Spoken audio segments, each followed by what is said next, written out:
নেপাল মানে শুধু postcard perfect পাহাড় আর হিমালয়ান বিউটি নয়, নেপাল মানে একসঙ্গে নেচার আর স্পিরিচুয়ালিটি। এই জার্নি আমাদের জন্য ছিল একসাথে অ্যাডভেঞ্চার আর তীর্থযাত্রা, বাইক রাইডের রাস্তার হাওয়া, হিমালয়ান ভ্যালির শান্তি আর ফাইনালি মুক্তিনাথ মন্দির, একটা এমন জায়গা যেখানে মনের উপর নেমে আসে একদম আলাদা এক শান্ত আলো। এই ভ্লগে আমরা তোমাদের জন্য নিয়ে এসেছি মুক্তিনাথ মন্দিরের একটা কমপ্লিট ডিটেইল ট্যুর। মন্দিরের দর্শন, সারাউন্ডিংস, ভিউজ, পুরো স্পিরিচুয়ালিটি আর একটা অসাধারণ ট্রাভেল এক্সপিরিয়েন্স। তাছাড়াও থাকছে এত ক্লান্তির পরে হোটেলে ফিরে আমাদের পাগলামোর কিছু দৃশ্য। সো আমি ডলিউড লাইফের একটা নতুন ব্লগে তোমাদের সকলকে স্বাগত জানাই।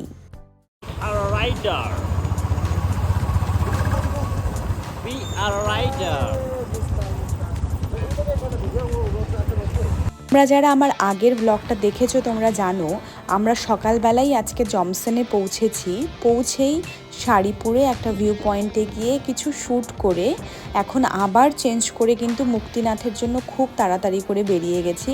আমি সকাল থেকে এখনও পর্যন্ত কিছু খাইনি, ওরা সবাই ব্রেকফাস্ট করেছে, কিন্তু আমি যেহেতু মুক্তিনাথে আজকে পুজো দেব সেই কারণে কিচ্ছু খাইনি। আমি খুব এক্সাইটেড, যখন থেকে নেপালে আসবো ঠিক হয়েছে তখন থেকে আমার এই দুটো জায়গা পশুপতিনাথ আর মুক্তিনাথ, এই দুটো মন্দিরে আমি যাবই ঠিক করেছিলাম আর সেই আশাটা আমার পূর্ণ হতে চলেছে। আমি খুব এক্সাইটেড। আর রাস্তার কথা কি বলবো, এই রাস্তায় আমাদের চোখ যা দেখলো সেটা ছিল একেবারেই অলৌকিক। উঁচু উঁচু পাহাড়, কিন্তু এক বিন্দু সবুজতা নেই, শুকনো ধূসর, আর মাটির রঙের সেই পর্বতগুলো যেন কোনো প্রাচীন যোগীর মতো নীরব, গম্ভীর আর শুদ্ধ। প্রত্যেকটা উঁচুতে ওঠার সাথে সাথে মনে হচ্ছিল আমরা ধীরে ধীরে এক ধরনের ধর্মীয় তপস্যার দিকে এগিয়ে যাচ্ছি। এই পাহাড়গুলো কেবল পাহাড় নয়, ওরা যেন প্রার্থনার রূপ। সবুজ ছাড়া পাহাড়ের এই রূপ আমি আগে কখনো দেখিনি, তাই প্রতিটা দৃশ্য আমাদের চোখ আর মনকে অবাক করে দিচ্ছিল। এই পাহাড়ের এক একটা বাঁক ঘুরছিল আর মনে হচ্ছিল যেন স্বর্গের একটা একটা করে দরজা খুলে যাচ্ছে। মনে হচ্ছিল এরপরে আবার কি দেখব, এরপর আর কি দেখব। সত্যি বলতে আমার তো চোখে জলই চলে এসেছিল। এইরকম ছোট ছোট কিছু গ্রামও কিন্তু মাঝে মাঝে পড়েছিল, আর কখনো কখনো আপেলের বাগানও দেখা দিয়েছিল রাস্তার মধ্যে। আমরা এখন কিন্তু প্রায় অনেক উচ্চতায় চলে এসেছি। মুক্তিনাথ মন্দির মোটামুটি 3710 মিটারের মতো উচ্চতায় অবস্থিত কিন্তু। আর এই দেখো, কথা বলতে বলতে আমরা চলেও এসেছি। এখানে একটুখানি অফ রোডিং ছিল, আর এইখানে যদি আমরা 4 হুইলার নিয়ে আসতাম তাহলে এখানে পার্কিং করতে হতো। যেহেতু আমরা 2 হুইলার নিয়ে এসেছি তাই কিন্তু আমরা অনেকটা পথই যেতে পারবো। দেখো এখানে কিন্তু রাস্তার অবস্থা একটু খারাপ। মাত্র পৌঁছালাম, ওই যে ওইখানে হচ্ছে বাইক পার্কিংয়ের জায়গায়, এর আগে আসতে দেয় না। और कितना बजे तक खुला होता है मंदिर? 7 बजे तक। बाप रे, कभी भी जाके पूजा कर सकते हैं? हाँ, चल के कितना दूर जाना पड़ेगा? बाप रे, दूर है तो। वो दिखाई दे रहा है क्या? हाँ हाँ हाँ हाँ हाँ 20 मिनट जैसा लगेगा चल के भी।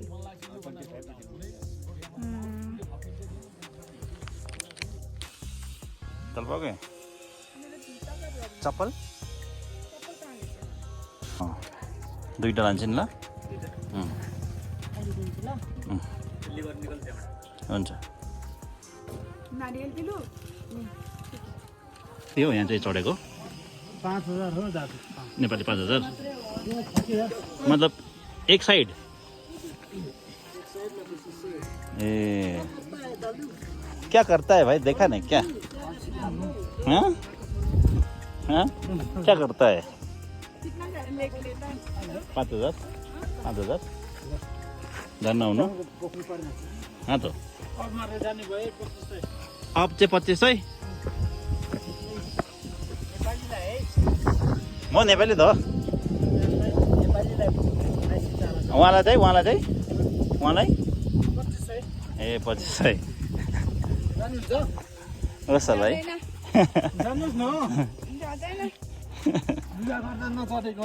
মই হিনকো জানছো ডলি আই হ্যাঁ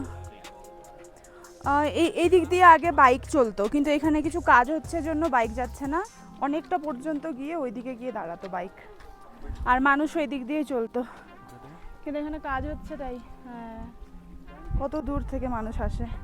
এখন তো তাও সিজন টাইম না, তারপরেও প্রচুর লোক আছে। সিজনে কি হয় তাহলে? হাঁটা যায় না। এখানে কিছু মনে হচ্ছে জলের কিছু করছে না? হ্যাঁ, পাইপলাইন বানাচ্ছে এই জন্য। তাছাড়া এতটা হাঁটতে হতো না, আমরা পুরোই বাইক নিয়ে যেতে পারতাম আগে পর্যন্ত। এই পর্যন্ত আসতো বাইক, মানে সিঁড়ি পর্যন্ত। এখন এই মুক্তিনাথ মন্দিরের যে সিঁড়ি আছে, এই যে এখান থেকে সিঁড়ি শুরু, গেট, তো এই পর্যন্ত বাইক আসতো। কিন্তু আমাদের ব্যাড লাক, কোনো ব্যাপার না, ভগবানের জন্য এটুকু করতে হবে।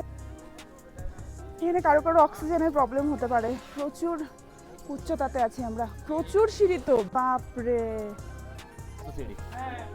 कितना सीढ़ी है इधर? 365 सीढ़ी। ঘোড়াও চলে এখানে, এই যে ওইদিকেও আছে ঘোড়া। ঘোড়া এখান দিয়ে ঘোরা যায়। যারা হাঁটতে পারে না, আমরা হাঁটতে পারি, কিন্তু তেষ্টা লাগে খুব। কেউ ভুল করেও জল ছাড়া আসবেন না। হ্যাঁ, বুঝে ওর আমার আর কোনো সমস্যা হচ্ছে না, জল তেষ্টা পাচ্ছে। লাকি আমরা, এই সিজনেও এত সুন্দর ওয়েদার। প্রতিটা ভিডিওতে আমরা দেখেছিলাম জুন মাসে নেপাল ট্রিপ একদম করা উচিত না, বৃষ্টি হবে, ধস পড়বে,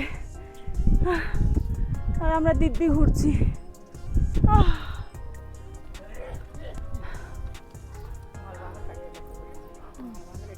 মন্দিরের এন্ট্রান্স।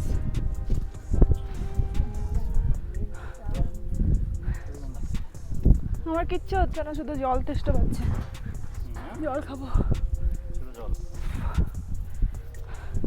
আমাদের টাইমটাতেও দেখো রোদ ছিল না, এখন রোদ চলে আসলো।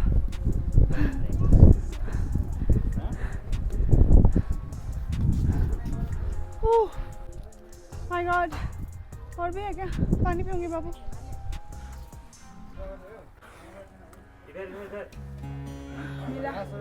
জল পাওয়া। তোমাদের মধ্যে অনেকেই আছে যারা মুক্তিনাথ মন্দির সম্পর্কে খুব ভালো করেই জানে, কিন্তু যারা জানে না তাদের জন্য আমি কিছুটা জিনিস জানিয়ে রাখবো। আর প্রচুর লোক কিন্তু এখানে আসে, দেখো এখন সিজন না হওয়া সত্ত্বেও প্রচুর লোক আছে। সিজনের সময় সবাই বলছিল যে লাইন করে চলতে হয়, ধাক্কা ধাক্কি এরকম অবস্থা হয়, মানে এত ভিড়, বাস রাখার ওই পার্কিংয়ে নাকি জায়গায় হয় না, এরকম ভিড় হয়। আর আমরা যেটা লক্ষ্য করলাম, এখানে কিন্তু মোটামুটি 90% ইউপি মানে উত্তরপ্রদেশ আর বিহারের লোক ছিল, প্রচুর ছিল। আচ্ছা, এবার আমি একটুখানি বলি, এই যে মুক্তিনাথ মন্দির, এটা মূলত হিন্দু ও বৌদ্ধ এই দুই ধর্মের কাছেই সমানভাবে কিন্তু পবিত্র স্থান। হিন্দু ধর্মে মন্দিরটিকে বিষ্ণু মন্দির হিসেবে মানা হয়। এখানে ভগবান বিষ্ণুর একটি শালগ্রাম শিলা মূর্তি রয়েছে, যা হিন্দু ধর্মে অত্যন্ত পবিত্র ধরা হয়। এখানে দেখো, এখানে কিন্তু জল থাকে, কিন্তু এখন পরিষ্কার করা হচ্ছে। বিশ্বাস করা হয় যে 108টি পবিত্র বৈষ্ণব ধামের একটি কিন্তু হলো এই মুক্তিনাথ মন্দির, এবং এর নাম মুক্তিনাথ হয়েছে এই কারণেই যেহেতু এখানে আসলে মুক্তি অর্থাৎ মোক্ষ পাওয়া যায়। এখানে এইরকম 108টি জলধারা আছে, যেটা হিমালয়ের বরফ গলা জল। ভক্তরা বিশ্বাস করেন এই 108টি ধারা দিয়ে স্নান করলে জন্ম জন্মান্তরের পাপ দূর হয়। আমার আর আমার হাজব্যান্ডেরও যদি কোনো পাপ থেকে থাকে, সেগুলো কিন্তু সব ধুয়ে মুছে একাকার হয়ে গেল এই 108টা জলধারায় স্নান করে। এটা আমার খুব করার ইচ্ছা ছিল। আর এই জলে মাথা দিয়ে কি বলবো, এত ঠান্ডা, মাথা রাখা যাচ্ছিল না, আমার তো মাথায় ব্যথা হয়ে গেছিল, এত ঠান্ডা। হিমালয়ের জল, ভাবো কতটা পবিত্র।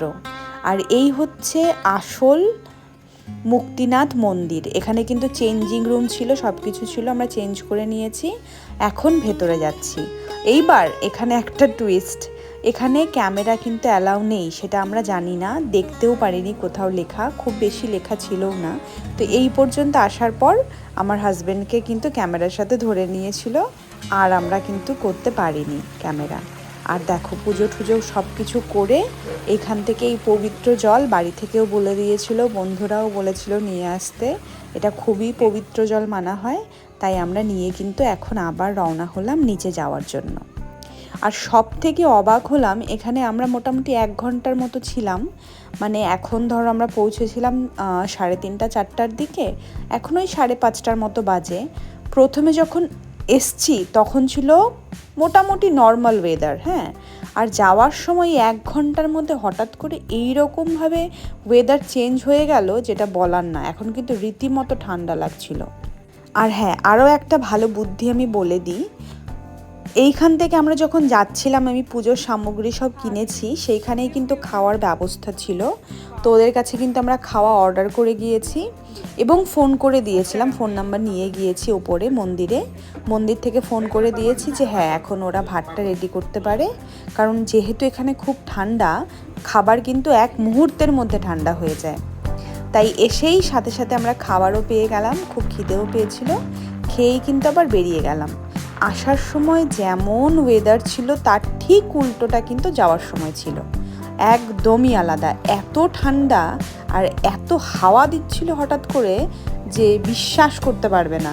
আমরা একটা জায়গায় একটু সময়ের জন্য দাঁড়িয়ে ভেবেছিলাম কিছু ভিডিওস করব, ফটোস নেব, কিন্তু ফটো একটা দুটো নিয়েছিলাম ঠিকই, কিন্তু দাঁড়িয়ে থাকতে পারছিলাম না, ভিডিও তো বাবা থাক, আর কোনোভাবেই সম্ভব হয়নি।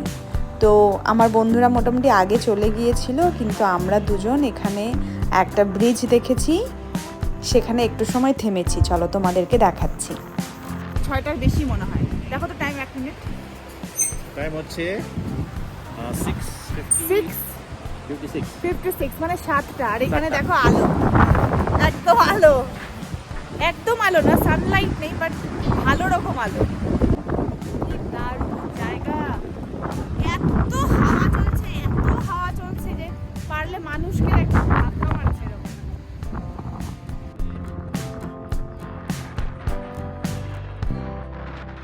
রুমে ফিরে এসেই কিন্তু ফ্রেশ হয়ে আমার এক বন্ধুর আবদার যে এই গানের রিলস বানাতে হবে, সবাই ব্ল্যাঙ্কেট মাথায় জড়িয়ে সারা শরীরে জড়িয়ে।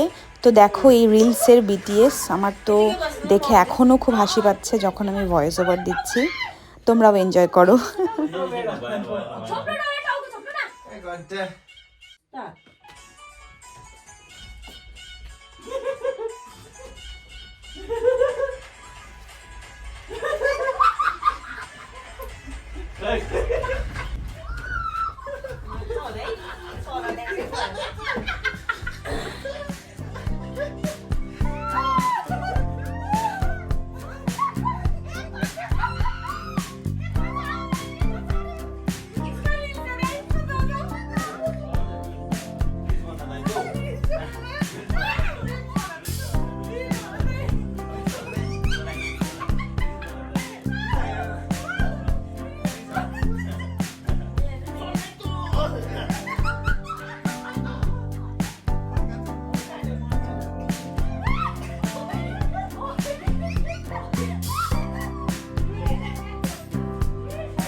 ভেজ থাকালি, ঘি দিবে, ঘি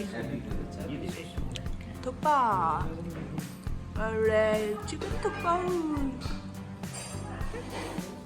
घी तो मेन है यहाँ का। अरे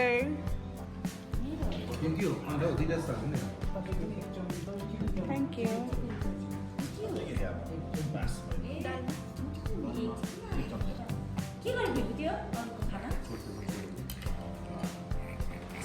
এই ছিল একটা সুন্দর ছোট্ট শহর জমসনের গল্প, মুক্তিনাথের গল্প। আর এখানকার ওয়েদার এখন খুব সুন্দর, না গরম না খুব ঠান্ডা, খুব আরাম লাগছে। খাওয়া দাওয়ার পরে আমরা বাইরে একটুখানি হাঁটাহাঁটি করছি। আর পরের ভিডিওতে আমি এই জমসনের হোটেলের ফুল ডিটেলস তোমাদের কিন্তু দেখাবো। টাটা, বাই বাই, নেক্সট ব্লগে দেখা হচ্ছে কালকে।